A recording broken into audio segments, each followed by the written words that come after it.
Alltså jag ser så nek alla leygardagin och det ser så rävla nek och jag finns det en möjlig uppgave skulle ta som allt är bäst till. Men jag lurar ut och säga att badna till det så börjar klockan 12 och det är vi nosa. Det är sån klassisk uppgave.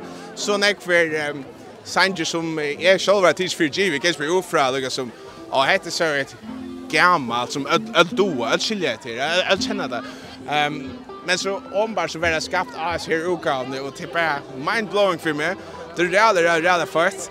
Och klockan 4 av Sandnon var saltfiskor. Jag köper saltfiskor, men jag spelar. Och att när det så kommer Annika Hetta och hon är en legenda och så har vi östne han utländska Axel Flowent och vi har Briet och jag känner vad är så några bangers. Men så var det också så snett som ett noise-tilltag i fjåsna. För simpelt det bara larma på imsa matar. Och så får man det också där rycker. Och jag råkar där rycker redan. Faktiskt, jag vet det. Jag vet lukka stilltag om det är sjuk. Och Brimheim, sjående. Alltså hon är åkare, men i Danmark så är den bara exploderande. Rädda cool. Och Biharje är norra som vunnit Spelemansprisen. Som är liksom den norska Grammys, det är sjukt. RSP tar explodera och agerar i fjör och nu är det sant någon. Och man vet att det är ett rimmar ball.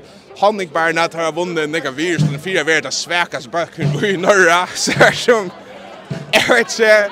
Alltså, ja, tills vi till Lambrine Girls till skilja tills vi var till att läsa till omvand som kom ut och ta vara på gar etande väl till Björn Hensebäck han var i fjåsnon att spela bangers alltså fast klassiker från Altrushnon Fjärsnon alltså nordiska klassiker men sjön det var nek först det är Björn Hensebäck vi känner han var kanske och jag hade bara att ha var en stappar och lejdare jag var ju så ganska väl det är fascinerande jag må välja okkur fra till det är fantastiskt som man fantastiskt och jag glömmer så när jag glömmer så jag tycker